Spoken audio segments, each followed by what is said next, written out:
Hi guys, આજે આપણે વેફરની season ચાલુ છે તો થયું કે તમારી સાથે એકદમ ઝટપટ કે જે બાફવાની પણ ઝંઝટ નથી એમ છતાંય તમે આખું વર્ષ માટે સ્ટોર કરી શકો અને હું તમને તેલમાં ફ્રાય કરીને બતાવું તો તમે જોઈ શકો છો કે એકદમ ફૂલી અને સરસ એવી વેફર તૈયાર થાય છે. અને ખાસ કહીશ કે આ વેફર એટલી પોચી છે ને કે જે વ્યક્તિને દાંત નથી ને એમના માટે જ સ્પેશિયલ બનાવજો.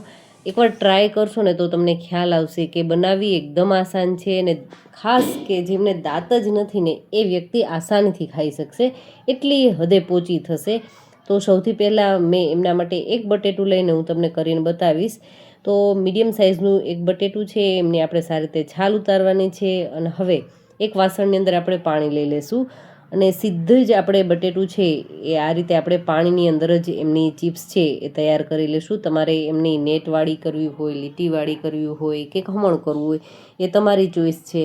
તમે ગમે એ રીતે કરશો, પણ ખાસ કાળજી આ વેફર બનાવતી વખતે એક વાત જ ધ્યાન રાખવાની છે કે વેફરને આપણે સીધી પાણીમાં પાડીશું અને એમાં રહેલો જે સ્ટાર્ચ છે, અત્યારે તમે જોઈ શકો છો પાણીનો કલર છે એકદમ ડોળું પાણી થઈ ગયું છે. તો એમને ખાસ કે જ્યાં સુધી આટલું પાણી છે એ ક્લીન ન થાય ત્યાં સુધી આપણે એમને પાણીની અંદર સારી રીતે ધોવાની છે.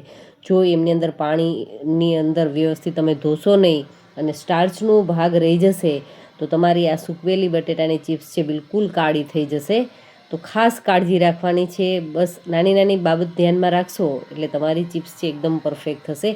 હવે એમની અંદર આપણે થોડુંક નિમક લઈ લીધું છે અને નિમકને આપણે આ રીતે મિક્સ કરી લેશું. અને ખાસ બીજી એક વાત કે આપણે એમને સૂકવવાની છે કાં તો એકદમ સીધા પવનની અંદર, પંખાની નીચે, અથવા તો એમને સીધા તડકાની અંદર તાપમાં સૂકવીશું. અને જો બાફેલી જ્યારે આપણે આ રીતે કાતરી છે એ સૂકવતા હોઈએ ત્યારે થોડીક તકલીફ થતી હોય, એકબીજાની સાથે ચોંટી જતી હોય છે. આમાં તો એ કામ પણ તમારું એકદમ આસાન થઈ જશે કે બાફવાની એ ઝંઝટ નથી, વળી પાછી સૂકવવામાં પણ એકદમ આસાની રહેશે. તો એકવાર ચોક્કસથી દાંત વગરના વડીલો માટે હું સજેસ્ટ કરીશ કે ટ્રાય કરો. માત્ર એ એક દિવસ માટે તડકામાં સૂકવશો એટલે આ રીતની સુકાય ને આપણી કાતરી છે એ તૈયાર થઈ જશે.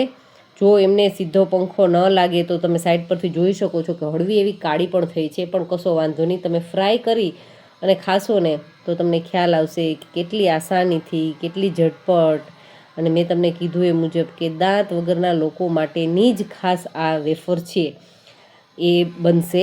તો બસ આ રીતે આપણે બધી જ વેફર છે એ ફ્રાય કરી લઈએ અને ફ્રાય કરી અને જોઈએ. અને એમની અંદર આપણે કોઈ પણ મસાલો છે એ તમારે મનગમતો સ્પ્રિંકલ કરી અને દાંત વગરના વડીલોને પીરશો.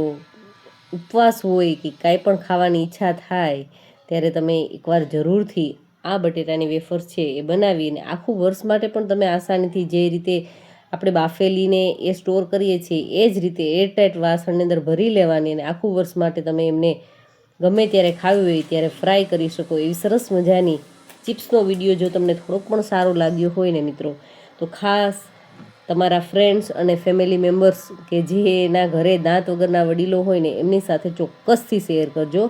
તો એ લોકો પણ આ રીતે વેફર બનાવવાની ટ્રાય કરે. અલગ ટેસ્ટ આવશે થોડોક, પણ ખૂબ મજા આવશે. એવી સરસ મજાની વેફર્સ રેડી છે. Thank you for watching this videos.